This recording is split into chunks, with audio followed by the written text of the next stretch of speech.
Hello students, welcome to learning mantra. मैं हूं मोहम्मद आसिम।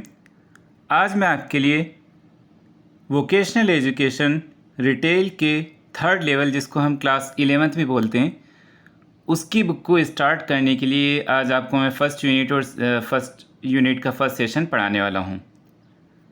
इससे पहले भी मैंने क्लास 12th और 10th की वीडियोस मेरे यूट्यूब चैनल लर्निंग मंत्रा पर अपलोड की हुई हैं। अगर आपने वो नहीं देखी या आप देखना चाहते हैं तो मेरे चैनल की प्ले लिस्ट में जाकर उन वीडियोस को देख सकते हैं।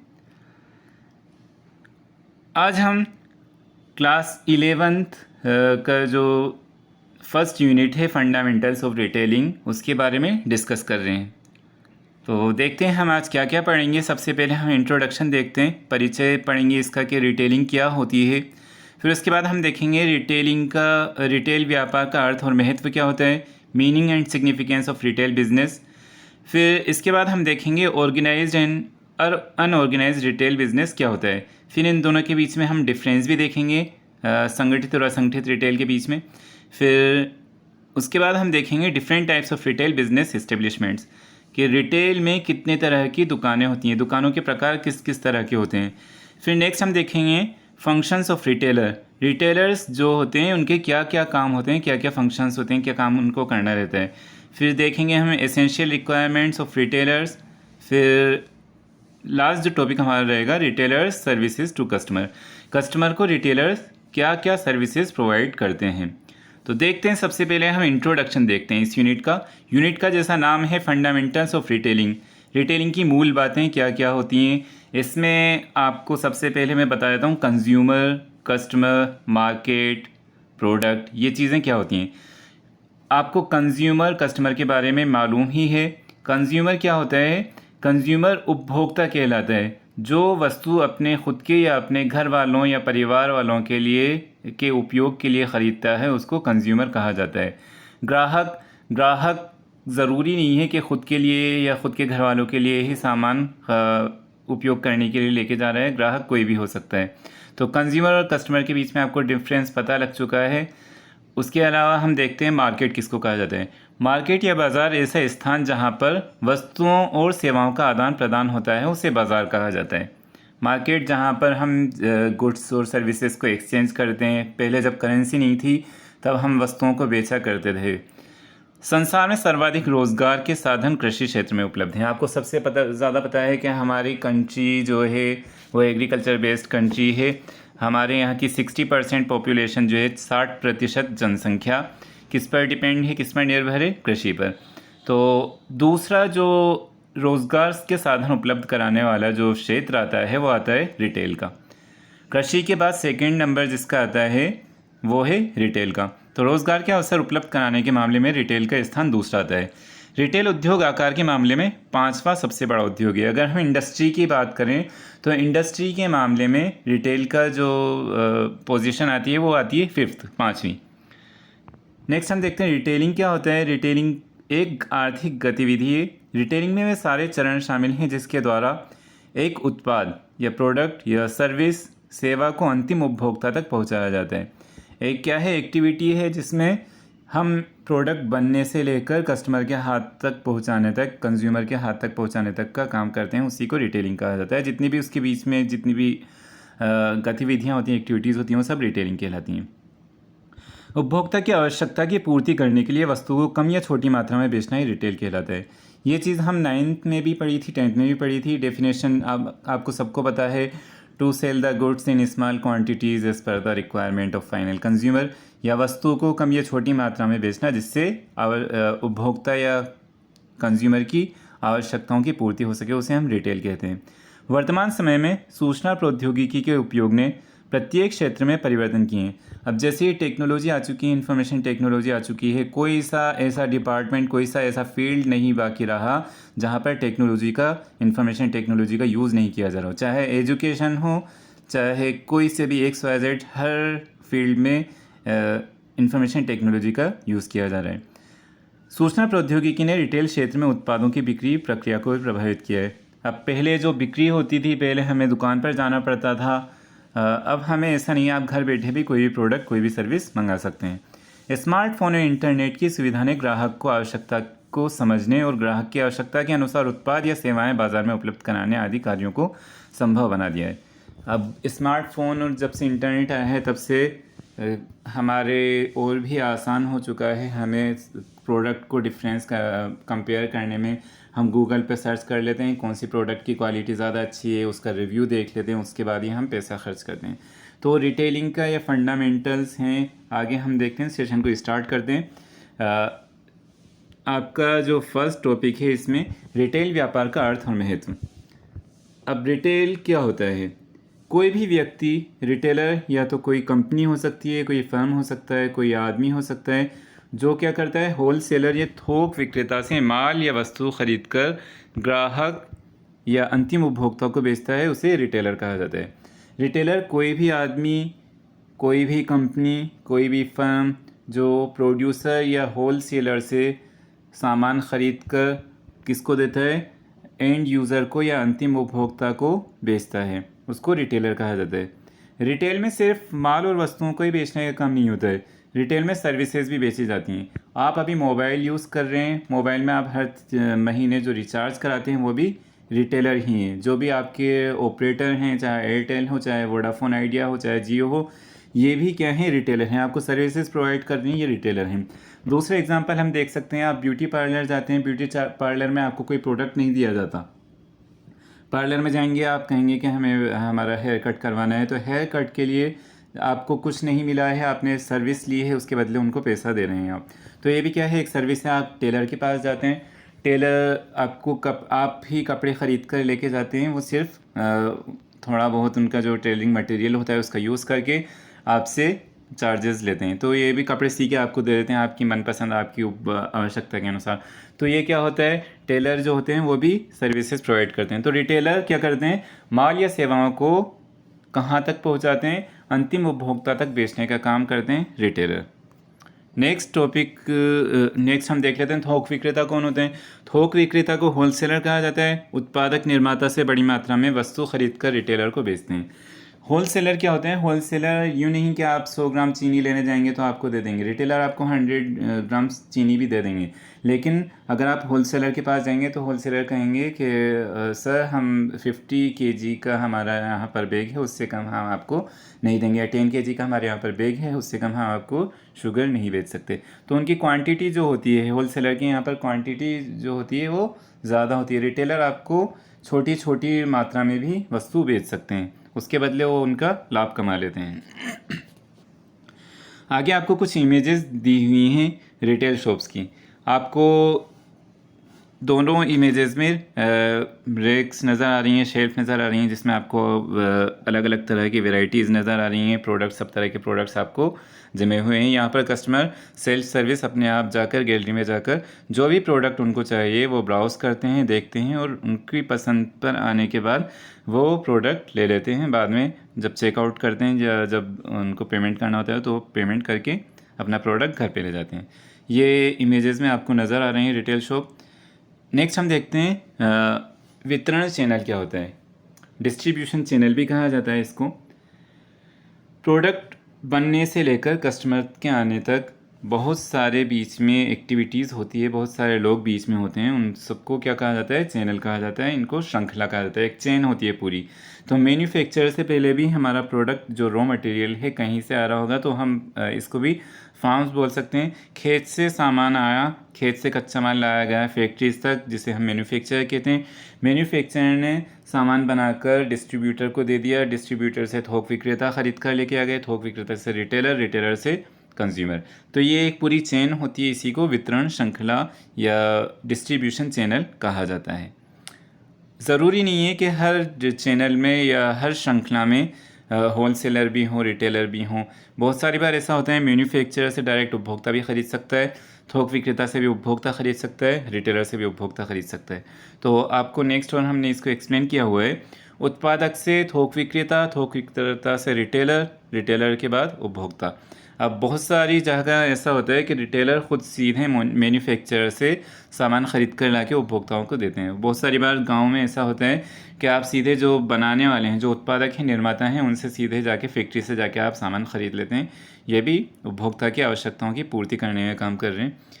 आगे हम देखते हैं संगठित और असंगठित retail, organised and unorganised retail business क्या होता है।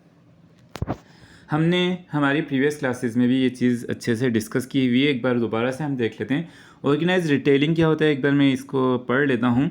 संगठित रिटेलिंग वस्तुएं एवं सेवाएं बेचने की एक वैज्ञानिक विधि है। क्या है? एक वैज्ञानिक विधि है। इसमें सब कुछ सिस्टमेटिक होता है, जिसमें रोज़गार प्राप्त करने के बहुत सारे अवसर हैं। संगठित रिटेलिंग में आपको रोज़गार प्राप्त करने के बहुत अवसर मिल रहे हैं। इस क्षेत्र में आने वाले वर्षों में विकास की भारी संभावनाएं मौजूद हैं। संगठित रिटेलिंग लाइसेंस प्राप्त रिटेल विक्रेताओं द्वारा की जाने वाली व्यापारिक गतिविधियों से संबंधित है। संगठित रिटेल जो होते हैं, ऑर्गेनाइज रिटेल, ये क्या होते हैं? गवर्नमेंट से लाइसेंस प्राप्त करके अपनी दुकान खोलते हैं, अर्थात जो बिक्री कर, आयकर आदि हेतु पंजीकृत हैं, जो सेल टैक्स देते हैं, इनकम टैक्स देते हैं। इनमें कॉरपोरेट समर्थित हाइपर मार्केट और रिटेल श्रृंखलाएँ शामिल हैं और निजी स्वामित्व वाले बड़े रिटेल व्यापार भी शामिल हैं। इनमें ग्राहकों को आराम और गति के अनुभव के साथ अधिक सुविधा पसंद और नियंत्रण प्रदान किया जाता है। इसमें क्या होता है? कस्टमर की ज़्यादा से ज़्यादा सर्विसेज प्रोवाइड की जाती हैं, ग्राहक को एक अच्छा एनवायरनमेंट, अच्छा वातावरण प्रोवाइड किया जाता है। संगठित रिटेलिंग के उदाहरण में हम देखते हैं सुपरमार्केट होते हैं, departmental store, hyper market, shopping malls, multi level market, tele shopping आदि हो सकते हैं। असंगठित रिटेलिंग को अब हम देखते हैं। असंगठित रिटेलिंग जो हमारे यहाँ पर प्राचीन समय से चले आ रहे हैं, वो असंगठित रिटेलिंग के ही उदाहरण हैं। आपकी गली मोहल्ले में लाला जी की दुकान, मुंशी जी की दुकान, काका जी की जो दुकानें होती हैं, ये सब असंगठित रिटेलिंग में ही आती हैं। ये कम लागत वाली रिटेल बिक्री की पारंपरिक रूप। उदाहरण के लिए स्थानीय किराना दुकानें, मालिक द्वारा चलाए जाने वाले ओनरमेंट सामान्य स्टोर, पान की दुकान, कन्वीनियंस स्टोर, ठेले और फुटपाथ विक्रेता आदि से संबंधित हैं। इसे कमज़ोर और पुराने इंफ्रास्ट्रक्चर, अपर्याप्त निधियाँ, प्रौद्योगिकी की कमी और कुशल जनशक्ति की अनुपस्थिति से पहचाना जाता है। हम इसकी पहचान कैसे करेंगे? इनका इंफ्रास्ट्रक्चर जो है, इनका फर्नीचर इतना अच्छा नहीं रहेगा, इनकी यहाँ की लाइटिंग इतनी अच्छी नहीं रहेगी जितनी हम ऑर्गेनाइज रिटेल में देखते हैं। इनके पास फंड जो होता है, पैसा भी होता है, अपर्याप्त होता है। प्रौद्योगिकी की कमी, ये टेक्नोलॉजी का यूज़ नहीं करते। इनके यहाँ पर अभी भी आपको जो वेट मिलेंगे, जो तराजू मिलेंगे, वो इलेक्ट्रॉनिक नहीं मिलेंगे। जो पहले बांट वाले आते थे, वही तराजू मिलेंगे। बहुत से ऐसी जगह हैं जिन्होंने अभी तक इलेक्ट्रॉनिक कांटे, इलेक्ट्रॉनिक वेट का यूज़ करना शुरू नहीं किया है। ये किसी भी कानूनी प्रावधान के तहत पंजीकृत नहीं होते हैं। इनके ऊपर कोई अथॉरिटी नहीं होती, इन्हें किसी कानून का पालन करने की आवश्यकता नहीं होती, ये स्वतंत्र होते हैं।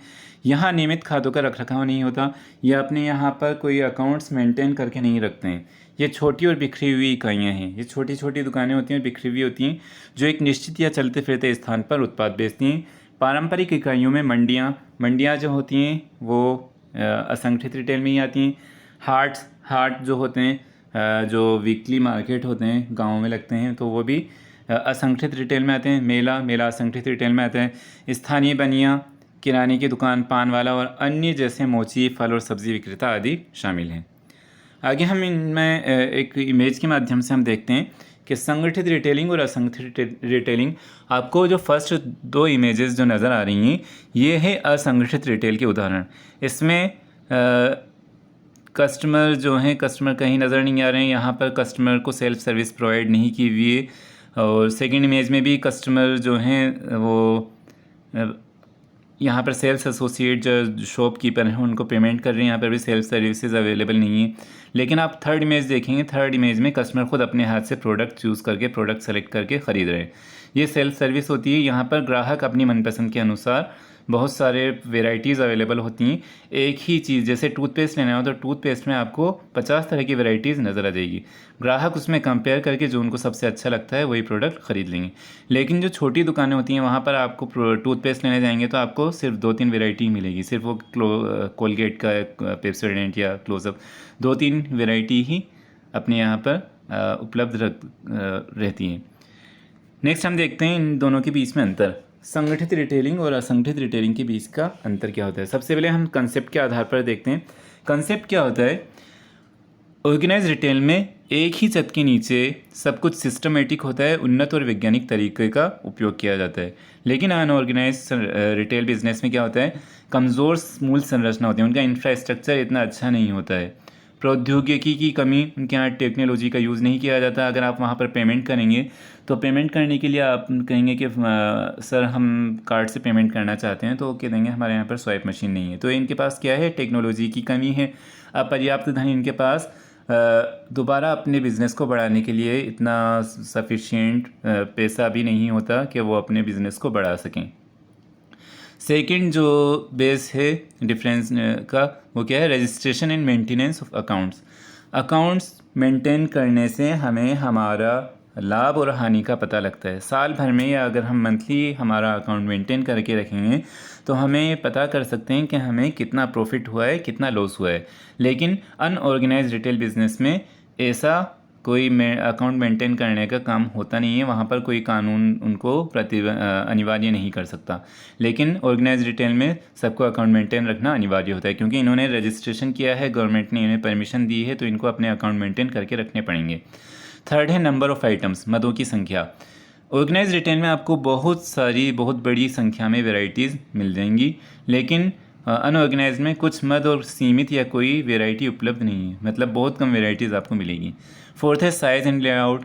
जो ऑर्गेनाइज रिटेल बिजनेस होते हैं या जो दुकानें होती हैं ऑर्गेनाइज रिटेल की, उनका जो आकार है दुकानों का वो बहुत बड़ा होता है, और उनका जो लेआउट होता है, उनका डिज़ाइन जो होता है, उनके यहाँ पे लाइटिंग, कलर्स, वो क्या होते हैं, अट्रैक्टिव होते हैं, आकर्षक होते हैं। लेकिन जो छोटी दुकानें होती हैं ना ऑर्गेनाइज रिटेल वाली, वहाँ पर दुकानें भी छोटी होती हैं और उनका लेआउट भी इतना आकर्षक नहीं होता जितना ऑर्गेनाइज रिटेल की दुकानों में होता है। फिफ्थ हम देखते हैं size and type of employees. जो वहाँ पर कर्मचारियों की संख्या होती है ऑर्गेनाइज रिटेल में, कर्मचारी की संख्या ज़्यादा होती है, उनके पास नॉलेज होती है, वो पढ़े लिखे ट्रेंड ग्रेजुएट लोग जो होते हैं वो वहाँ पर नौकरी करते हैं। लेकिन अनऑर्गेनाइज रिटेल में उनके पास स्किल्स नहीं होती कि किस तरह से कस्टमर को हम पूरी तरह से सेटिस्फाई करेंगे। वहाँ पर संख्या भी कम रहेगी और अक्सर एक ही आदमी पूरे दुकान का सब कुछ काम संभालते हैं। 6 हम देखते हैं डिफरेंस कैपिटल रिक्वायरमेंट, पूंजी की आवश्यकता किस में कितनी होती है। ऑर्गेनाइज रिटेल में पूंजी की आवश्यकता, धन की आवश्यकता बहुत अधिक होती है, लेकिन उत्तराधिकार का अभाव होता है। उत्तराधिकार को हम ये कह सकते हैं कि अगर बाप की मृत्यु हो जाती है, पिता की मृत्यु हो जाती है, तो दुकान का स्वामित्व बेटे के पास आ जाता है। लेकिन यहाँ पर ऑर्गेनाइज रिटेल में ऐसा नहीं होता है, यहाँ पर उत्तराधिकार का अभाव होता है। लेकिन अनऑर्गेनाइज रिटेल में इससे अपोजिट है, पूंजी की आवश्यकता बहुत कम है, आप जितना मर्जी चाहे उतने यहाँ पर अपने प्रोडक्ट्स रख के कस्टमर को बेच सकते हैं। ज़रूरी नहीं है कि आपको लाखों रुपए का सामान ही अपनी दुकान पर लाकर रखना पड़ेगा। और इसमें उत्तराधिकार जो होता है, पिता के बाद पुत्र को उत्तराधिकार मिलता है, क्योंकि एक फैमिली वाले सब मिलकर ही बिज़नेस को चलाते हैं, दुकान को चलाते हैं, तो उनमें ऑब्वियस बात है कि उनको अगर पिता की मृत्यु हो जाती है तो पुत्र को उसका उत्तराधिकार दिया जाता है। 7th है टर्म्स ऑफ एम्प्लॉयमेंट। इसको हम कह सकते हैं नियोजन की शर्तें, मतलब वहाँ पर जो नौकरी करने वाले हैं उनको जॉब सिक्योरिटी प्रोवाइड कर रखी है, नहीं कर रखी है। अगर कुछ कैलेमिटीज़ आ जाती हैं, नेचुरल कैलेमिटीज़, तो उस टाइम पर उनको पेमेंट मिलेगा नहीं मिलेगा, या इंश्योरेंस इन्होंने करवा रखा है नहीं करा रखा है, इनको कितना पेमेंट होता है, इनका पीएफ कटता है नहीं कटता, तो ये सारी चीज़ें जॉब सिक्योरिटी में आती है। तो ऑर्गेनाइज रिटेल में काम करने वालों को जॉब सिक्योरिटी यानी जॉब सुरक्षा उपलब्ध कराई जाती है। सभी कर्मचारियों के लिए समानता के साथ नीतियाँ, सबके साथ समानता का व्यवहार किया गया जाता है, उनके पास साथ बिल्कुल समान व्यवहार किया जाता है, उनकी जो पॉलिसीज़ बना रखी है बिल्कुल एक जैसी बना रखी है, सरकार द्वारा नियोजित व नियंत्रित। अगर कोई ऑर्गेनाइज रिटेलर अपने यहाँ एम्प्लॉयज़ को टाइम पर पेमेंट नहीं करता तो वो एम्प्लॉई शिकायत करके गवर्नमेंट से अपना पेमेंट टाइम पर निकलवा सकता है। तो ये कंट्रोल करने का काम कौन करती है, यहाँ पर गवर्नमेंट इनको कंट्रोल करती है। लेकिन अनऑर्गेनाइज रिटेल बिजनेस, जो असंगठित रिटेल होता है, वहाँ पर ऐसा कुछ नहीं है, वहाँ पर जॉब सिक्योरिटी नहीं होती। अगर कुछ नुकसान हो जाता है, दुकान बंद हो जाती है, तो उसे दोबारा चालू करने के लिए बहुत मुश्किल होता है। छोटी और बिखरी हुई दुकानें होती है जिनको सरकार द्वारा नियोजित तथा नियंत्रित कर पाना असंभव होता है। 8th हम देखते हैं business style. Business style store corporate शैली पर चलाए जाते हैं, किसमें, ऑर्गेनाइज रिटेल में। लेकिन अनऑर्गेनाइज रिटेल में एकमात्र ट्रेडिंग या साझेदारी शैली पर चलती है, मतलब इसमें एक आदमी या 2-3 आदमी मिलकर ही एक दुकान को चलाने का काम करते हैं। 9th हम देखते हैं बिजनेस नेटवर्क। इसको हम कहते हैं व्यापार नेटवर्क। विशाल नेटवर्क, विभिन्न स्थानों पर शाखाओं का बड़ी संख्या में संचालन, क्योंकि रिटेल ऑर्गेनाइज रिटेल जो होते हैं इनका आपको हर सिटी में सेम कलर सेम प्रोडक्ट सब कुछ बिल्कुल सेम नज़र आएगा। एक ही मालिक होते हैं और दुकानें बहुत सारी होती है। जैसे अगर हम बात करें जियो स्टोर की या जियो मार्ट की, तो जियो मार्ट जहाँ जहाँ पे खुले हुए हैं आपको बिल्कुल सेम प्रोडक्ट सेम रेट में अवेलेबल रहेंगे। तो इनका नेटवर्क जो होता है बहुत बड़ा होता है। नेक्स्ट हम देखते हैं इसी में अनऑर्गेनाइज रिटेल बिजनेस में एक विशेष इलाके तक सीमित होती हैं। मतलब इनकी दुकान एक गली में है तो गली में ही रहेगी, यूँ नहीं कि एक से ज़्यादा दूसरे शहर में भी इनकी दुकानें लगा सकते हैं। इनके एग्जांपल्स हम देखते हैं। ऑर्गेनाइज रिटेल बिजनेस के एग्जांपल हैं supermarket, departmental store, hyper market, shopping mall, multi level marketing, internet और टेली शॉपिंग आदि। और असंगठित रिटेल की दुकानों में आएंगी मोची की दुकान, सब्जी और फल की दुकानें, किराने की दुकान, स्थानीय बनिया, पान वाला, मंडी में दुकानें, हाट मेला आदि। ठीक है बच्चों, हमने डिफरेंस पढ़ लिया है, difference between organised and unorganised retail. आगे हम देखते हैं रिटेल व्यापार दुकानों के विभिन्न प्रकार, different types of retail business establishment. कि रिटेल दुकानों को कितने भागों में बांटा गया है, कितने आधार पर बांटा गया है। तो इसमें फर्स्ट है प्रस्तावित मर्चेंडाइज। मर्चेंडाइज को वस्तु कहा जाता है व्यापार के आधार पर। बेस्ड ऑन मर्चेंडाइज ऑफर्ड, किस तरह के प्रोडक्ट कस्टमर को प्रोवाइड किए जाते हैं उसके आधार पर। सेकंड है स्वामित्व या ओनरशिप के आधार पर। थर्ड है अन्य आधुनिक रिटेलर्स, जो अभी मॉडर्न रिटेलर्स हैं उनके बारे में। तो हम इन तीनों को डिटेल में पढ़ने वाले हैं, एक एक करके हम तीनों को पढ़ेंगे। सबसे पहले हम पढ़ते हैं बेस्ड ऑन मर्चेंडाइज ऑफर्ड। प्रस्तावित मर्चेंडाइज, मर्चेंडाइज मतलब वस्तु, वस्तु मतलब प्रोडक्ट, यहाँ पर व्यापार भी कह सकते हैं। तो इसके आधार पर हमने इसको अलग अलग भागों में बांटा है। सबसे पहला जो आता है वो आता है कन्वीनियंस या सुविधा दुकानें। ये क्या होते हैं? छोटी दुकानें होती हैं जो घर के आसपास की दुकान, घर के आसपास गली मोहल्लों में लगी हुई होती हैं। इनका टाइमिंग जो होता है वो सुबह आपको मॉर्निंग में 6 बजे से रात को 11 बजे तक भी ये दुकानें खुली हुई मिल जाएंगी। इनके पास जो प्रोडक्ट अवेलेबल होते हैं वो होते हैं अंडे, ब्रेड, दूध, सब्जियां आदि, जिनकी हमें हमेशा आवश्यकता होती है। आपके घर में नमक ख़त्म हो गया, नमक लेने आपको जाना है, या आपके घर में दूध ख़त्म हो गया, दूध लेना आपको जाना है, आप कन्वीनियंस स्टोर से जाके वो चीज़ें ख़रीद सकते हैं। इसको कन्वीनियंस स्टोर कहा जाता है। नेक्स्ट हम देखते हैं सुपरमार्केट। सुपरमार्केट क्या होता है? एक सेल्फ सर्विस की दुकानें होती हैं। ये जो रिटेल स्टोर्स होते हैं, अभी हमने जिस तरह की इमेज देखी थी, तो सेल्फ सर्विस, यहाँ पर कस्टमर खुद अपने हाथ से प्रोडक्ट सेलेक्ट करके, प्रोडक्ट को ब्राउज़ करके, देख करके, पसंद करके ख़रीद सकते हैं। तो यहाँ पर ग्रोसरी, घरेलू उत्पाद, ये सारी बहुत सारी वेराइटीज़ अवेलेबल होती हैं। इनमें क्या होती हैं? अलग अलग गैलरीज बनी होती हैं जिसमें उनको अपनी मनपसंद के प्रोडक्ट सेलेक्ट करने का फैसिलिटी उपलब्ध होती है। नेक्स्ट हम देखते हैं हाइपर मार्केट। हाइपर मार्केट क्या होता है? डिपार्टमेंटल स्टोर और सुपरमार्केट को एक बनाती है। डिपार्टमेंटल स्टोर, सुपरमार्केट दोनों को मिलाकर जो दुकानें होती हैं वही हाइपर मार्केट होती हैं। मतलब यहाँ पर आपको सब तरह के प्रोडक्ट अवेलेबल हो जाएंगे। जैसे आपको उपकरण चाहिए, इलेक्ट्रॉनिक आइटम चाहिए, कपड़े, किराने की सामान, ये सब कुछ आपको वहाँ पर मिल जाएंगे। सुपरमार्केट में ऐसा नहीं होता। सुपरमार्केट में आपको सिर्फ ग्रोसरी, जो किराने की चीज़ें हैं, वही चीज़ें अवेलेबल होती हैं। लेकिन यहाँ पर आपको कपड़े, इलेक्ट्रॉनिक आइटम सब कुछ अवेलेबल हो जाएंगे। फिर हम देखते हैं स्पेशलिटी स्टोर क्या होते हैं। स्पेशलिटी स्टोर वो स्टोर्स होते हैं जो सिर्फ किसी एक प्रोडक्ट को, स्पेशल प्रोडक्ट के लिए बनाए जाते हैं। जैसे अगर हम ज्वेलरी शॉप पर जाएंगे तो वहाँ पर आपको सिर्फ ज्वेलरी ही अवेलेबल होगी, या आप किसी इलेक्ट्रॉनिक शॉप पर जाएंगे तो वहाँ पर आपको सिर्फ इलेक्ट्रॉनिक प्रोडक्ट्स ही अवेलेबल होंगे। जैसे इलेक्ट्रॉनिक प्रोडक्ट में हम गए, सोनी के शोरूम पर चले गए, तो आपको जितने भी प्रोडक्ट्स मिलेंगे वहाँ पर सोनी के ही सारे इलेक्ट्रॉनिक आइटम मिलेंगे। आपको फ्रिज लेना है, टीवी लेना है, सब कुछ जितनी भी चीज़ें हैं सब आपको सोनी ब्रांड की ही मिलेंगी। ये होते हैं स्पेशलिटी स्टोर या विशेष स्टोर। नेक्स्ट है departmental store. Departmental store hyper market और सुपरमार्केट जैसे ही होते हैं। इसमें क्या होता है? आपको सभी तरह के प्रोडक्ट अलग अलग विभागों में, अलग अलग डिपार्टमेंट्स में रखे हुए मिलते हैं।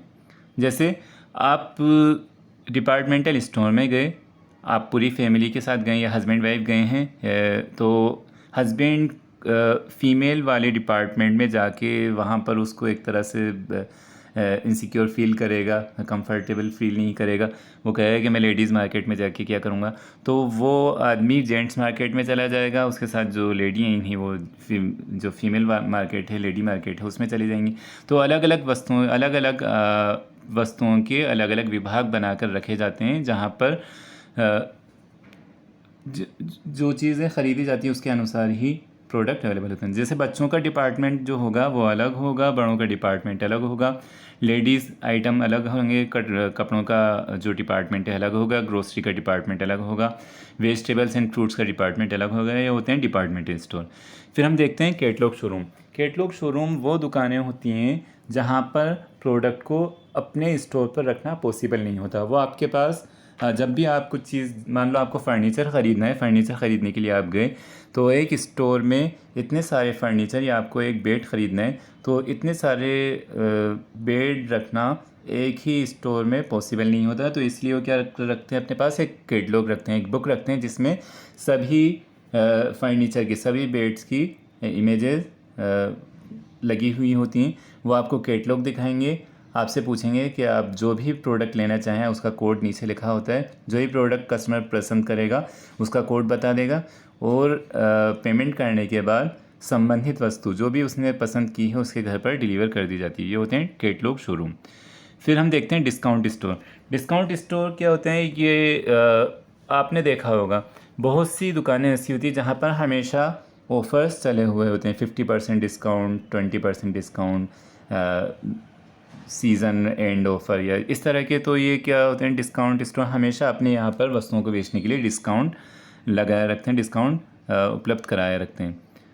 ये अक्सर स्पोर्ट्स के जो स्टोर्स होते हैं, जैसे बाटा की बात करें हम या एडिडास की बात करें, यहाँ पर आपको हमेशा साल भर कभी भी जाओ वहाँ पर आपको डिस्काउंट अवेलेबल रहेगा। नेक्स्ट है शॉपिंग मॉल। शॉपिंग मॉल क्या होते हैं, एक ही छत के नीचे आपको सभी प्रकार की दुकानें, सभी प्रकार की वस्तुओं की दुकान मिल जाएं, वो शॉपिंग मॉल होते हैं। फिर जनरल स्टोर। जनरल स्टोर हम सब जानते हैं जहाँ पर आपको सभी आवश्यकता की वस्तुएं उपलब्ध हो जाती हैं। जनरल स्टोर होते हैं, आपकी गली मोहल्ले के आसपास की दुकानें जनरल स्टोर कहलाती हैं। फिर है warehouse store. Warehouse store का हम गोदाम दुकानें भी बोलते हैं। गोदाम दुकानें मार्केट रेट से कम रेट में आपको वस्तुएं उपलब्ध कराती हैं। ये कस्टमर को एक मेंबरशिप कार्ड बनाकर उनको अपने यहाँ पर वस्तुएं ख़रीदने के लिए परमिशन देती हैं। Variety store. वैरायटी स्टोर भी एक तरह की ऐसी दुकानें होती हैं जहाँ पर आपको सब तरह की वैरायटीज़ उपलब्ध होती हैं। नेक्स्ट हम देखते हैं, हाँ, आपको जैसे शॉपिंग मॉल की अभी हमने बात की थी, तो आपने ये देखा ही होगा कोटा का जो शॉपिंग मॉल है। तो यहाँ पर आपको सभी तरह के ब्रांड्स नज़र आ रहे हैं। आपने बिग बाज़ार देख रखा होगा, रिलायंस डिजिटल का भी आपको यहाँ पर एक बोर्ड लगा हुआ नज़र आ रहा है। और ठीक है, ये आपने देखा हुआ है, मैंने एक इमेज साथ में लगा दी है जिससे आप इसके बारे में, मतलब आपने देखा है तो उससे आपका पढ़ने में भी थोड़ा इंटरेस्ट आएगा। तो आगे हम देखते हैं स्वामित्व के आधार पर, बेस्ड ऑन ओनरशिप।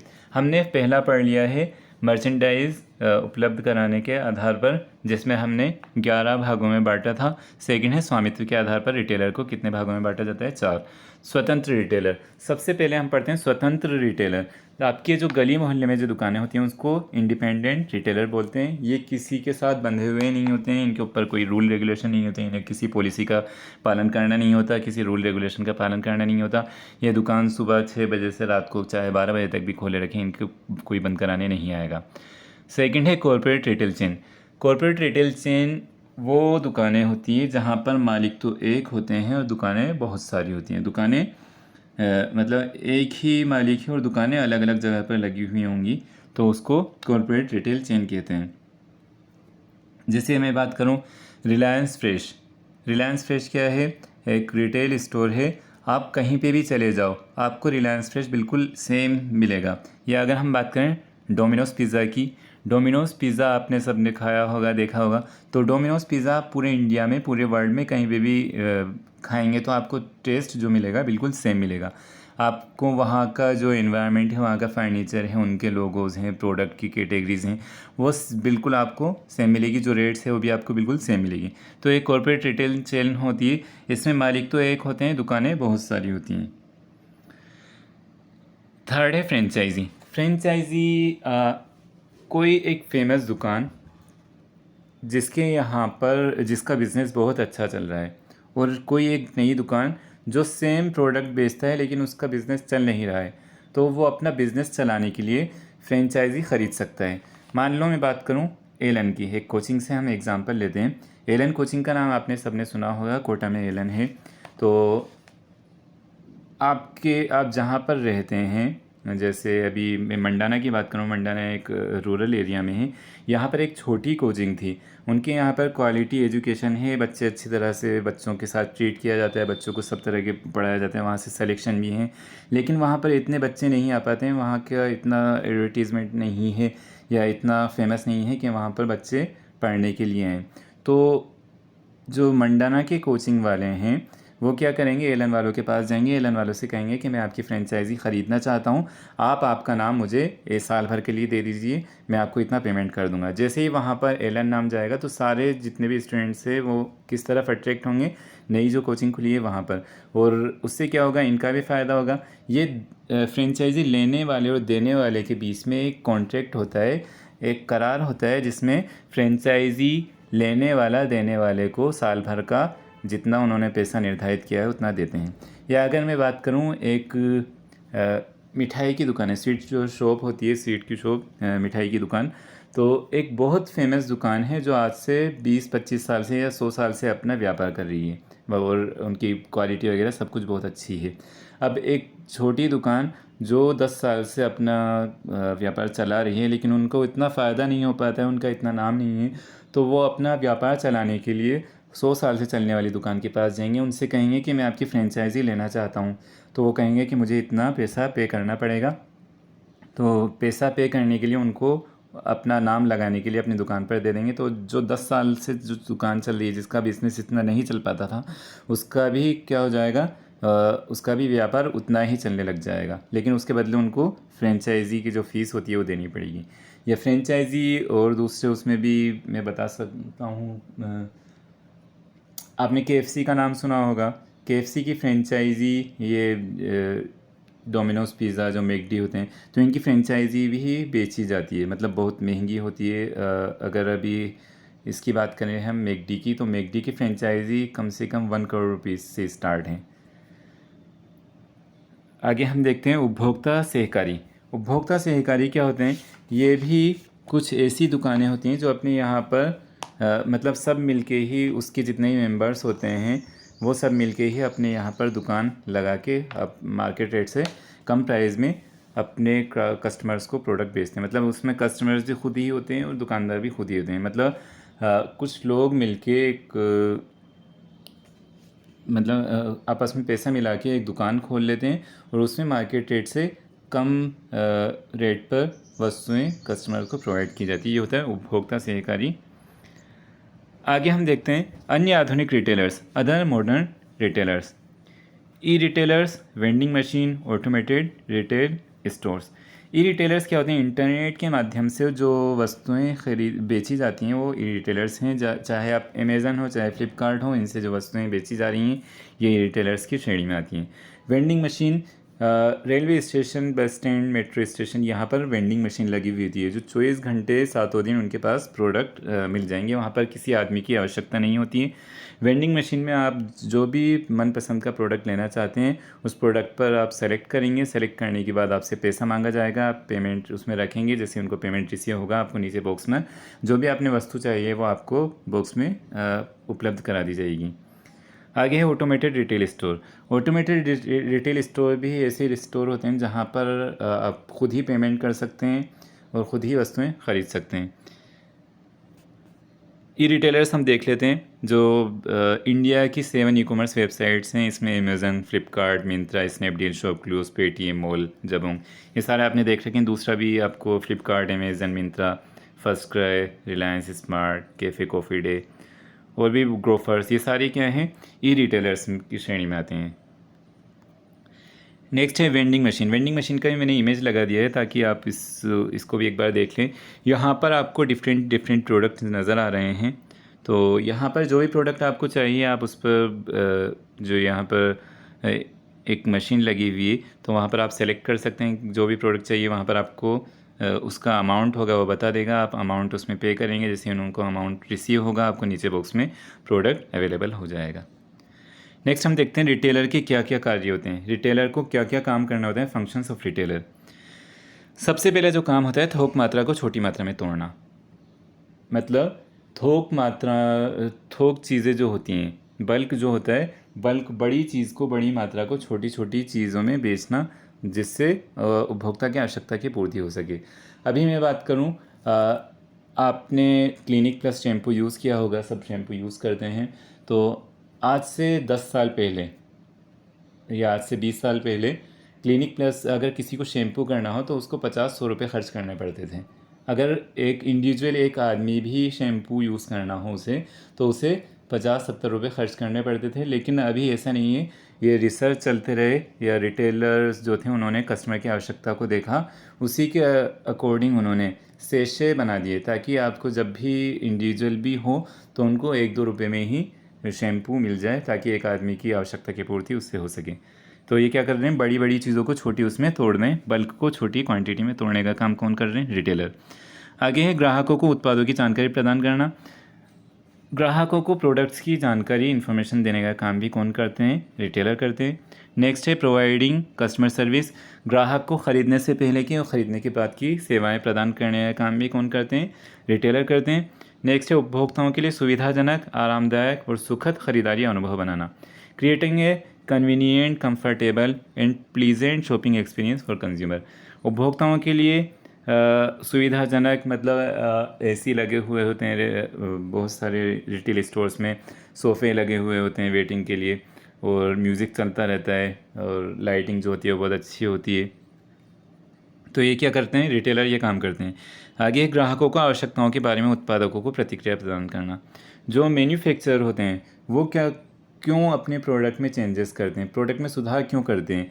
ये जो रिटेलर होते हैं, रिटेलर हर कस्टमर से फीडबैक प्राप्त करते हैं, जो उनको फीडबैक मिलता है, जो प्रतिक्रिया मिलती है, प्रतिक्रिया वो अपने मैन्युफैक्चरर, उत्पादक तक या निर्माता तक पहुंचाते हैं। इसी के अनुसार फिर प्रोडक्ट में या वस्तु में सुधार किया जाता है।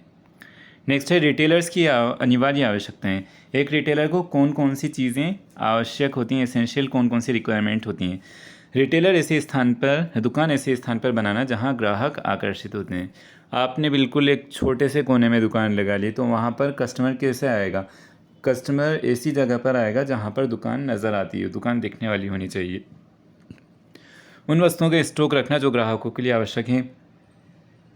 कस्टमर जिस चीज़ की डिमांड करते हैं उसी तरह का स्टॉक रखना चाहिए। प्रतिस्पर्धी कीमतों पर गुणवत्ता के सामान बेचते हैं, मतलब कम्पिटिटिव प्राइस होना चाहिए। 2-3 मतलब उनके यहाँ पर जो कस्टमर आएगा वो क्यों आएगा, अगर आप दूसरे रिटेलर से कम रेट में, कम प्राइस में, कम कीमत पर उनको वस्तुएं उपलब्ध कराओगे तभी कस्टमर आपके यहाँ पर आएगा। तो प्रतिस्पर्धी कीमत पर आपको वस्तुएं बेचना चाहिए। आगे है बाज़ार में नवीनतम रुझानों के बारे में अप टू डेट रहना चाहिए। जो भी ट्रेंड्स चलते हैं, जो भी चेंजेस आते हैं मार्केट में, तो उससे अप टू डेट रहना चाहिए। जैसे कोई नई टेक्नोलॉजी आई, कोई नया प्रोडक्ट आया, तो अपने यहाँ पर उन प्रोडक्ट्स को रखना चाहिए। बिक्री को बढ़ावा देने के लिए विंडो और काउंटर डिस्प्ले सुनिश्चित करना। अपने यहाँ पर कस्टमर्स को अट्रैक्ट करने के लिए विंडो डिस्प्ले करना चाहिए, काउंटर डिस्प्ले करना चाहिए। जो फ्लेक्स होते हैं, जो बैनर्स होते हैं, उनको अपने यहाँ पर विंडो पर या अपने जो डोर होता है उसके ऊपर, दरवाजे पर प्रदर्शित करना चाहिए, ताकि ग्राहक उसकी तरफ आकर्षित हों। उपभोक्ताओं के लिए हमेशा उपलब्ध होना। कस्टमर्स को कभी ना नहीं बोलना, कस्टमर जब भी कहें उनके लिए हमेशा उपलब्ध रहने का काम रिटेलर्स का होता है। आगे ग्राहकों के लिए रिटेलर्स की सेवाएं क्या क्या होती हैं। उचित मूल्य पर उनकी आवश्यकता के अनुसार कम मात्रा में वस्तुओं की बिक्री करने का काम कौन करते हैं, रिटेलर्स करते हैं। आगे है उपभोक्ता की मांग को पूरा करना और आवश्यक स्टॉक उपलब्ध कराना। सामान खरीदने के लिए उपभोक्ता को आवश्यक जानकारी प्रदान करना, मतलब उनको सजेस्ट कर सकते हैं कोई सही प्रोडक्ट या सर्विस कि सर आप ये लीजिए, आपने एक बार ट्राई करके देखिए, आपको पहले वाले प्रोडक्ट से ज़्यादा अच्छा लगेगा। प्राप्त वस्तु ख़राब हो जाने पर उसके प्रतिस्थापन या रिप्लेसमेंट की स्थिति पर मार्गदर्शन करना। अगर कोई वस्तु डिफेक्टिव है या किसी प्रोडक्ट से कस्टमर खुश नहीं है, तो उस वस्तु को वापस करने का काम भी कौन करता है, रिटेलर करता है। उपभोक्ताओं को आकर्षित करने के लिए वस्तुओं का प्रदर्शन और उन्हें दिखाना, कस्टमर को प्रोडक्ट दिखाना ताकि कस्टमर उनकी तरफ अट्रैक्ट हों। नियमित और भरोसेमंद ग्राहकों के लिए क्रेडिट की सुविधा प्रदान करना। जो रेगुलर कस्टमर हैं और जो भरोसेमंद ट्रस्ट वाले कस्टमर्स हैं उनके लिए क्रेडिट फैसिलिटी भी उपलब्ध कराने का काम किसका होता है? रिटेलर्स का। ये सभी सर्विसेज कौन देते हैं? ठीक है स्टूडेंट्स, आज हमने आपकी क्लास 11th का फर्स्ट यूनिट का first session basics of retailing complete कर लिया है। आपसे ऐसी उम्मीद की जाती है कि आपको ये चैप्टर अच्छे से क्लियर हो गया होगा। अगर आपको कोई टॉपिक क्लियर नहीं हुआ हो तो आप कमेंट सेक्शन में जाके जो भी क्वेश्चंस आपके दिमाग में हैं उस क्वेश्चंस को पूछ सकते हैं। और आपको ये वीडियो पसंद आई हो तो वीडियो को लाइक ज़रूर करें। मेरा जो ये यूट्यूब चैनल है लर्निंग मंत्र, इसको सब्सक्राइब ज़रूर करें, अपने फ्रेंड्स के साथ शेयर करें। मिलते हैं नेक्स्ट वीडियो में। Thank you.